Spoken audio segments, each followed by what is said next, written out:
Hawak na ngayon ng Gene Kings ang spot sa semifinals after na masweep ang Meralco sa 3-0 lead nila sa playoffs kahit si Coach Tim Con nagulat sa nagawa na yan ng Gene Kings ngayon. Sino mag-aakala na ganun lang kadali nilang tatalunin ng top 2 seed na Meralco sa Group A. So ngayon nga waiting na ang Gene Kings sa team na mananalo dito sa SMB at Converge na makakatapat nila sa semifinals. At gaano kalaki ang chance ngayon ng Gene Kings na makapasok pagdating sa championship game. Huwag na natin patagalin at pag-usapan na natin yan. Gene Kings nga ngayon ang unang nakakuha ng spot sa semifinals, best of 7. So waiting tayo mga ka-Gene Kings kung sino ang mananalo dito sa Birmin at Converge. Medyo alanganin nga raw dito ang Converge. Talaga nga naman na di hamak na malaki ang lamang dito ng SMB. Hawak ng SMB ang 2-1 lead sa series game na to. At isang game na nga lang daw sigurado na mapapasakamay na ng SMB ang spot dito sa semifinals at makakatapat nila ang Gene Kings sa best of 7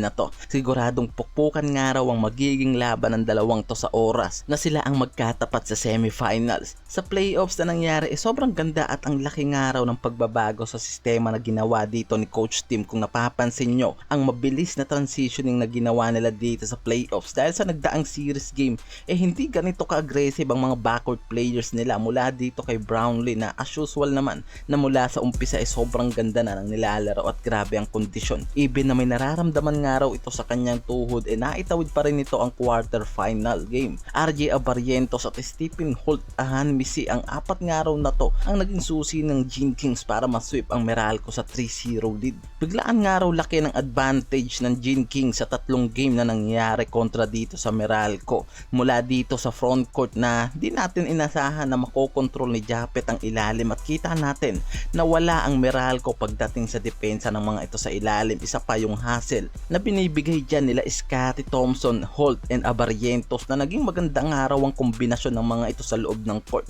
Ang daming umaasa na magiging dikdikan nga raw ang laban ng mga ito pero tinapos lang ng mabilis ng Gene Kings ang playoffs na nangyari. Wala nang naging problema ang Gene Kings pagdating sa mga players. Sobrang bilis nitong si Coach Tim na mag-switch ng mga players pagdating sa mga positioning ng mga ito at transition. Garuin mo Abarientos at Scottie na pinagsasabay lang naman ito sa loob ang dalawang point guard na to. Tapos makikita mo pa itong si Holt at Ahanmisi na talaga nga naman na hindi nagkakaroon ng agawan pagdating sa positioning ng mga ito. And very professional nga raw ang mga ito pagdating sa loob ng court. Kaya naman talaga nga naman na walang naging problema sa transitioning ng mga players itong Gene Kings. Kaya nga madali nga raw nitong nakuha ang spot nila sa semis. Diyan lang naman sa mga players na yan umiikot ang Gene Kings pero di magawa nga raw na makounter ng ibang team ang strategy na ginagawa nitong si Coach Tim dahil hindi mo alam kung saan niya gagamitin ang mga players na yan. Scottie na may point guard position pero kayang gumalaw bilang forward. Holt and Ahanmisi na naaasahan sa pagiging defensive players at nagagamit din sa off-ball defense. At Brownlee na all-around player ng Gene Kings. Paano mo sasabayan ng import na kayang lumaro sa ilalim at labas?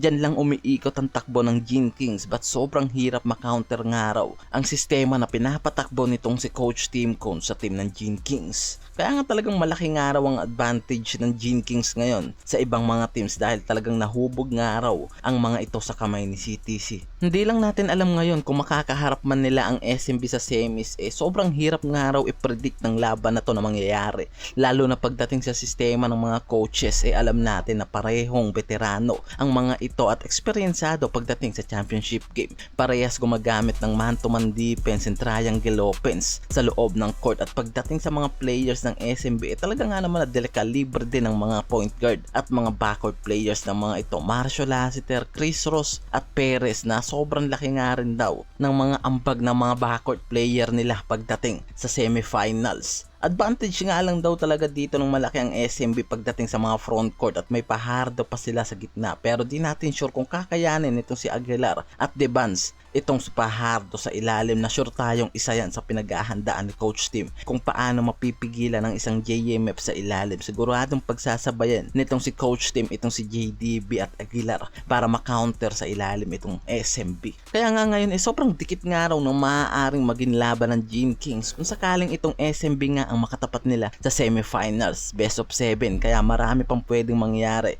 na hindi natin inaasahan at sabay-sabay na lang natin abangan ang mangyayaring laban na yan. And kung isa ka sa mga panatiko ng liga ng PBA at iba pang mga teams, even players, mag-comment down ka na at patuloy na suportahan at i-share ang aking YouTube channel. Maraming salamat sa inyo mga kuys. Peace out.